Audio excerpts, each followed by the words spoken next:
Hello friend, मी ज्योती किचनमध्ये आपणा सर्वांचं खूप खूप मनापासून स्वागत आहे। आज आपण मैद्याची बर्फी बनवणार आहे।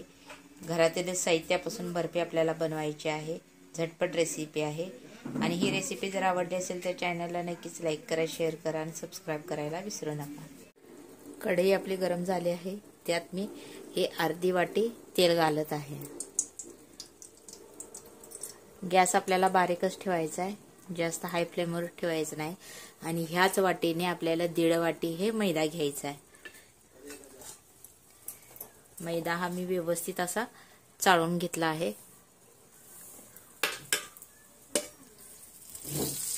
आता आपल्याला हा छान प्रकारे असा भाजून घ्यायचा आहे तेलात। तुम्ही डालड्याच्या तुपाच्या बर्फ्या भरपूर खाल्ल्या असतील, पण आता आपण तेलाची देखील बर्फी बनवायची आहे। अशा प्रकारे आपल्याला हा 5 ते 7 मिनिटं असं भाजून घ्यायचं आहे व्यवस्थित। चांगलं तेल सुटूपर्यंत असं मैदा आपल्याला भाजून घ्यायचा आहे। आता मैदा आपला व्यवस्थित भाजला गेला आहे, हे पहा यात असं तेल सुटत आहे। अशा प्रकारे आपला मैदा भाजला की गॅस बंद करून घ्यायचा आहे आपल्याला आणि हे मिश्रण थंड करून घ्यायचं। आणि जे 1.5 वाटी मी मैदा घेतला आहे तिथं आपल्याला पाऊण वाटी साखर पावडर करून घ्यायची। हे माप बरोबर बसतं आणि बरोबर परफेक्ट अशी आपली ही मैदा बर्फी बनून तयार होते। आता हे मी 5 मिनिटं थंड करायला ठेवते। आता आपलं मिश्रण थोडं हलकं थंड झालं आहे, पूर्ण थंड करायचं नाही, कोमट असं करायचं आहे। आता ह्यात मी वाटून घेतलेली साखर घालून घेते। म्हणून मी मुळात सांगितलेले की आपल्याला मिश्रण थंड करून घ्यायचं आहे, का तर साखर घातली की ते परत पातळ होऊ शकतं। आता परत हे एकजीव करून घेऊ आपण।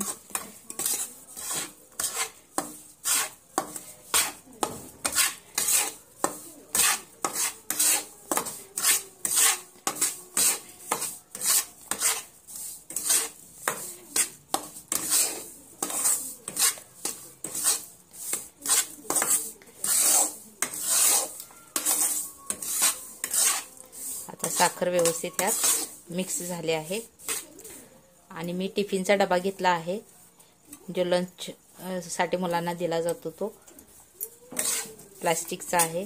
त्यात मी माझ्याकडे थोडं ड्रायफ्रूट आहे ते घालून घेते।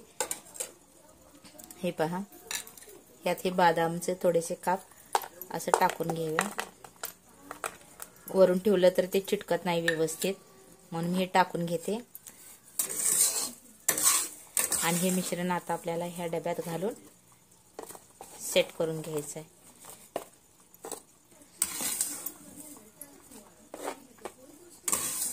रूम टेम्परेचरवर आपल्याला हे बर्फी सेट करायची आहे, फ्रीजला ठेवायचं नाही आहे।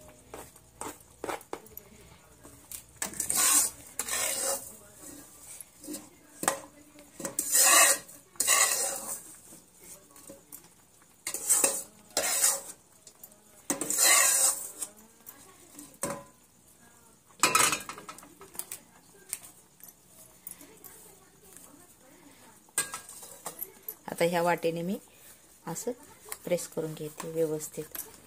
अशा प्रकारे मी एकसारखं करून घेतले आहे प्लेन। आता ह्याला अर्धा तास तरी आपण रूम टेम्परेचरवर ठेवलं पाहिजे, तेव्हा कुठे जाऊन आपली परफेक्ट अशी बर्फी तयार होणार आहे। एक अर्ध्या तासाने आता आपण ही बर्फी पाहू। आपल्याला आता अर्धा तास झाला आहे रूम टेम्परेचरवर ठेवून, व्यवस्थित सेट झाले आहे ही बर्फी आपली। आता ही बर्फी आपण ताटात काढून घेऊया। ही पहा, एकदम परफेक्ट अशी आपली ही मैदा बर्फी तयार झाली आहे। आता ह्याला कट मारून त्याचे पीस काढून घेते मी। आता ह्याचे आपण कट पीस काढूया। आपल्याला जितकं हवे त्या साईजचा आपण ह्याला कट पीस काढून घ्यायचं आहे। लहान पाहिजे असेल तर लहान करा, मोठी साईज पाहिजे असेल तर मोठी बनवा। हे पहा, व्यवस्थित असं आपले कट झाले आहेत। आता हे मी एका प्लेटीत तुम्हाला काढून दाखवते। हे पहा, एकदम दुकानात मिळते त्याप्रमाणे आपली ही बर्फी बनून तयार झाली आहे. आणि ही रेसिपी जर आवडली असेल तर चॅनलला नक्कीच लाईक करा, शेअर करा आणि सबस्क्राईब करायला विसरू नका.